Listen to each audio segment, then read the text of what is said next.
The finals just got its first confirmations for Season 3. We also have some additional big details, including that of the much sought after Goth Girl skin. We have some further information on private matches, as well as some of the information there with the server infrastructure from the developers, and even some more marketing for the game, as well as a whole bunch more. What's up world, it's Utopia back in with another video. Today we're checking out all things the final. Okay, so jumping right into, let's get into those Season 3 details. Now this is a very minor one, but this is from an actual developer, kind of showcasing what's going on there. So a lot of the stuff I'm going to talk about in this video is actually from the specific developer who's been known to leak stuff before, or at least quote unquote leak, or just discuss things a bit early. This is from Embark Rob, and if you guys remember, they talked about the comically large spoon that they showed off that obviously ended up coming to fruition with one of the recent updates. So Rob here, in a reply to somebody talking about playing Light, he actually went on here to say that he played Light today on a Season 3 map, or on the Season 3 map. He went on to disclose that he prefers Heavy, although he loves to be the soaker for his team, even in TA, which I believe he's mentioning TA as the new Terminal Attack game mode, which is good to see that with Season 3, we're also going to be getting Terminal Attack on the map. So again, the big detail here is that Season 3 will have one map, or at least seemingly so, that it will just be a single map, just like Season 2. And again, we're also going to be getting Terminal Attack with that new map. Not much variance there from Season 2, as we did get Power Shift right away on the new map, so it does make sense, but I just think that's a good detail there to know that we will get the new mode plus that new map, and it will be coinciding with each other, or at least able to be played with that new mode on that new map. So again, we're probably just going to be receiving that one new map for Season 3, which yeah, of course, they're already going into testing with that. People, of course, are already giving wild guesses for this, that it might be in Europe, or even something like Amsterdam. We also have the notion here that this is to be expected because in Battlefield, it took around 3 to 6 months for them to make new maps. Again, if you guys didn't know, a lot of the original developers from Embark actually came from the original Battlefields, or were working on and made the original Battlefield games. It's kind of why the destruction system feels so good and fluid, as well as, in my opinion, the gun shake and the kind of physics there definitely feel Battlefield-esque. Moving on though, we do have another thing from Rob, or another kind of quote-unquote leak here. He also showed off here the new Goth skin. We've only had that one trailer footage, which used that one specific face here, but he goes off and shows another face using that entire skin, or that skin set combo. Now, of course, people are really hyped about this skin. This has been like sought after since the original trailer dropped. And with Rob showing us a bit of a close-up here, this does give us a better notion of how this skin, or at least the combo, will look in the upper half. But not only did he showcase the upper half of the skin, he also talked about when we might be seeing that skin, which in a reply here to someone saying looks shippable to me, he went ahead and said, okay, let's ship it with 2.8. I believe this next patch, the big one, is going to be 2.6. At least that's obviously a guess. Again, it is a bigger patch, so I assume we're going to jump from 2.5.1 to 2.6. There's only a few weeks left of the season. They've gone from 2.4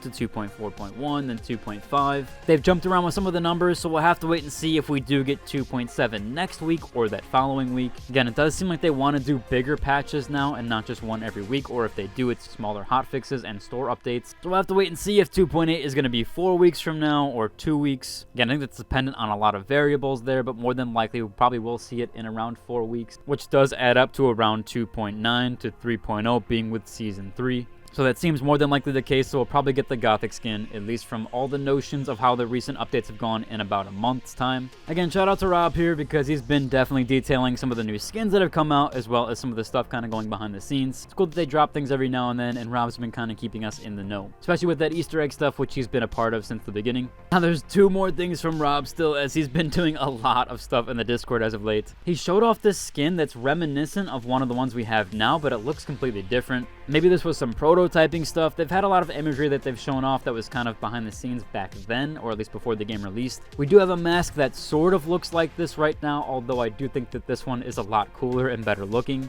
I do hope we get this one eventually. Again, this was some pretty cool promo image, or at least it looks like a promo image. He also mentioned that they had a concept from a few years ago that was for a hockey mask, although this is where he showed off the closest thing to that. One last thing here from Rob is the private server discussion. A lot of people wondering, why does private servers need 6 players? He went on here to say the reason for this is we need to start a dedicated server every time anyone starts a private match. I remember initially when we first started talking about private matches and people being like, there's no way they're going to bring private matches in because they have to make the dedicated servers. Well, they ended up doing that and eating the cost of that. Or yeah, he does go on to say that here, that these servers are expensive and cost money to start. He went on here that some other games have a rent-a-server program. There are a few other games that do this, especially Battlefield. The recent ones do have that rent-a-server stuff. There's also some other games that have that as well. I believe Fallout $1.76 is one of those where you can kind of pay that monthly subscription where you do get your own private server. He said we don't have a system for that currently, so Embark pays the cost of every single private game that players are starting. He did go on here to say that perhaps they might make a test and see how much it would cost to lower the player count from 6 to 2. He even mentions here that they'll try to get it in for the next patch, but they can't guarantee anything. I'm guessing he means the next patch and not this current one. Pretty cool insight there. We'll have to see if this does come to fruition or if we do end up receiving this. Again, really cool that Rob is giving us a ton of insight and answering a ton of questions on there, so he's been really active as of late. Now, I know I've been talking about some of the marketing campaigns for the finals or the marketing push that they're trying to do with Season 2. We do have this here where we are getting some advertisements shown on YouTube for the finals, at least that new mode. Now, people on Reddit here have said that they've seen several ads on both YouTube and even Twitch for the past few months. Some players have even seen them since launch. Other people here have said they've seen basically zero, so there's kind of there with the algorithm and things like that and kind of where it pertains to certain people. It is still good to see that they are still advertising for this game and even the new mode that we're going to be seeing tomorrow. Again, I'm going to try my best to get up at 4 a.m. to cover those patch notes as they do come out around that time for me. That's why I'm kind of late to the game with those, but I will try my best to get that out as soon as possible. And of course, I'll cover anything else that comes out tomorrow, including the store updates or anything else that's in the realm of the developer updates or anything that we see on the Discord. We had a post here that's a little bit interesting, but of course people know about this, but we did have a tip in the comments of this Reddit post. So first off, we had a post here showing off that yes, you can in fact shoot the cannons around the map. You're not able to aim them, but you can shoot them. But again, here's a really cool detail that someone pointed out about those. The cannonballs can actually travel through gateway grenade. So even though we can't aim the actual cannon, you can send these cannonballs through a gateway, which technically allows you to aim them or at least deploy them in a different manner. I think that's a really cool detail there. It kind of showcases how cool the physics are in this game.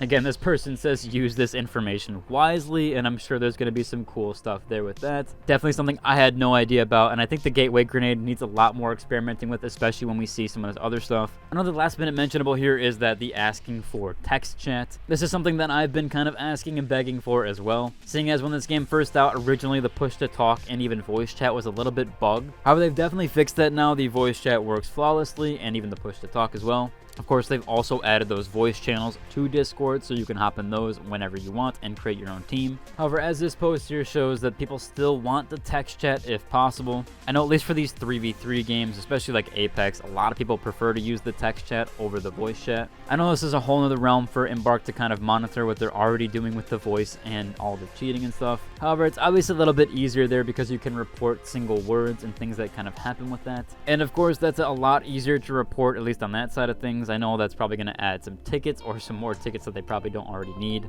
or at least want with all the abundance that they're already receiving. However, I would still love to see a text chat. I hope we do get it eventually. We'll have to wait and see on all that, but overall, that should have been covered for today's video. If you liked, I'd like a like and subscribe, and until the next one. Deuces.